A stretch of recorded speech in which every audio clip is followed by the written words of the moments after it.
দুনিয়ার সব মানুষই কারো না কারোর কাছে হাত পাবে, কেউ 5 টাকার জন্য আর কেউ কোটি টাকার জন্য। নাসির ভাই আসলে আমরা দেখি যে 500-600 টাকা কালেকশন হাতে। প্রথম কাজ নয়া নোট না, অভিজ্ঞতাটা একটু জানতে চাই, মানে প্রথম কাজটা কেমন ছিল? মানে প্রথম তো আসলে সবসময় সুন্দর, বাট এটা আমার আসলে স্বপ্ন পূরণের দিন ছিল না, এটা আমার স্বপ্নের শুরুর দিন ছিল। তো প্রথম কাজের অভিজ্ঞতা খুবই ভালো, বিকজ এত ভালো ভালো আর্টিস্টদের সাথে কাজ করতে পারা ফার্স্ট ডে, নাসিরউদ্দিন খান, পার্থ, নবা, দীপা খন্দকার, একে আজাদ সেতু, সমু চৌধুরী। তো এটা আসলে মানে বিশাল একটা গর্বেরই ব্যাপার যে আমি এতজনকে পেয়েছি আমার প্রথম কাজে। আমরা যদি একটু নয়ানটের গল্প নিয়ে জানতে চাই, গল্পটা যেহেতু আপনারই লেখা, মানে পুরোটাই আপনার কৃতিত্ব, এই ধরনের গল্পটা মানে কোন ভাবনা থেকে এই গল্পটা তৈরি হয়েছে? আমি আসলে ভাইয়া ওই রকম একটাই গল্প বানাতে চেয়েছি যেটা আমি দেখি আর আমার মনে হয়েছে যে দর্শক দেখবে। কারণ যদিও আমরা জানি না যে আসলে দর্শক কী দেখবে বা না দেখবে, কিন্তু আমি ধরেন খালি নিজের ক্ষুধা মিটাবো এরকম আমার কোনো ইচ্ছা নেই, যে আমি আমার আর্টিস্টিক ক্ষুধা মিটাবো, আমি দেখাতে চাই যে এই দেখো আমার ভাবনা কত ডিপ, এটা আমার পারপাস না। আমার পারপাস হচ্ছে যে দর্শকরা যেটা দেখে হয়তো ওদের মনের ভিতরে একটা ইমোশন নাড়া দিবে, ওইরকম কিছু বানানো। সো ওটাই ট্রাই করেছি ভাইয়া। ওয়ালটন এখন দেশের সীমানা পেরিয়ে পৌঁছে গিয়েছে 50টিরও বেশি দেশে। ওয়ালটন, ঘরে ঘরে বিশ্বজুড়ে। তো আমরা তো সবাই কখনো না কখনো আমাদের জীবন চলার পথে ভিক্ষা দিয়েছি, যদিও আমি এখন আর দেই না, কারণ আমি যখন জানলাম যে এখানে অনেক সিন্ডিকেট এসব অনেক ব্যাপার স্যাপার আছে, তারপর থেকে আমি দেই না। আমি যেটা করি হচ্ছে আমার কাছে কেউ সাহায্য চাইলে আমি তাদেরকে খাবার কিনে দিই। বাট একটা টাইম পর্যন্ত তো আমি দিতাম। এখানে আমি অ্যাট ফল্ট যে আমি মোস্ট অফ দ্য টাইম হয়তো যদি আমার মানি ব্যাগে পুরান নোটটা থাকে বা হয়তো ফাটা নোটটা থাকে, হ্যাঁ, যেটা আমার হয়তো চালানো এত খুব একটা টাফ ব্যাপার, বাট ওনারা তো আর আসলে আমাকে রিটার্ন দেবেন, ওনারা চালিয়ে নেবেন, তবে এর জন্য হয়তো আমি ধরেন দিয়ে দিতাম।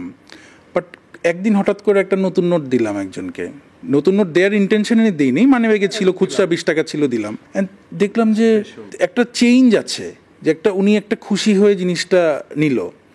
আর আমার মনে হলো যে এটা কি আমি মানে ফ্লুক ছিল, যেটা কি আসলে ফার্স্ট টাইম এরকম হলো। তো এটা আমি টেস্ট করার জন্য এরপরে বেশ কিছুদিন যতবার পেরেছি আমি কিছু নয়া নোট আমার কাছে ছিল, কারণ আমি আসলে নয়া নোট কালেক্ট করতাম। যে বললাম না, আমরা পুরানো নোটটা দিই, নয়া নোটটা নিজের জন্য রেখে দিই। তো ওই আমি আমার কালেকশন থেকে একটা একটা করে দিয়ে দেখলাম যে না, এটা ওয়ার্ক করে, মানে একটা খুশি হয়, চোখ চকমক করে, যেটা আমরা নাসির ভাইয়ের এক্সপ্রেশনেও ওইটাই রিক্রিয়েট করতে আসলে চেয়েছি আর কি। তো ওইটা আমাকে ভাবালো যে কেন ওনাদেরকে নয়া নোট দিব না। অ্যান্ড ওই জায়গাটা থেকেই মূলত গল্পের শুরুটা বা ভাবনার শুরুটা। তারপর থেকে তো ধরেন এখন ওইটাকে অনেক এক্সাইটিং করার জন্য অনেক লেয়ার্স অ্যাড করা, বা যেটার মধ্যে অনেক বাস্তব আছে। ধরেন আমাদের সোশ্যাল ইকোনমিক কন্ডিশনের মধ্যে যদি আমি বলি যে খালি ভিক্ষুকরাই যে আমাদের সামনে হাত পাতে সেটা না, অনেক উচ্চ পদের মানুষরাও হাত পাতে। বাট হয়তো ভিক্ষুক 5 টাকার জন্য হাত পাচ্ছেন, বাট উচ্চ পদের একজন হয়তো কোটি টাকার জন্য হাত পাচ্ছেন, হয়তো 100 কোটি টাকার জন্য হাত পাচ্ছেন।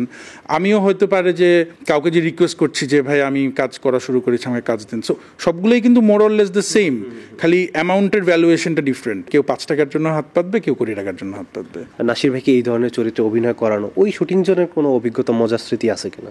সিন্স এটা ক্যানভাসটা অনেক বড় না যে আমি একদম 1000 জনকে ভাড়া করে একদম রিয়েল ভিক্ষুকের সিন করাবো, এটা পসিবল না।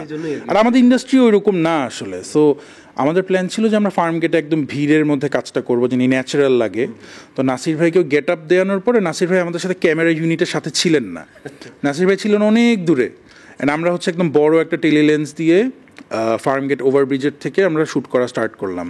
আর নাসির ভাইকে আমরা আগের থেকে আমাদের ডিরেকশন ছিল যে নাসির ভাই এদিক থেকে যাবে, ওইদিকে যাবে, এদিকে যাবে, আমাদের পুরোটা ম্যাপড আউট ছিল। নাসির ভাইয়ের কাছে আমরা কেউ যাব না। সো নাসির ভাই যখন হাত পাতা শুরু করলো, দেখছি মানুষজন টাকা দিচ্ছে, আমরা অবাক। অ্যান্ড ধরতে পারছে না, সাহায্য চাচ্ছে, মানুষজন সাহায্য করছে। অ্যান্ড অ্যারাউন্ড প্রথম ওই পার্টটা আমরা শ্যুট করি হচ্ছে প্রায় 1.5-2 ঘন্টা।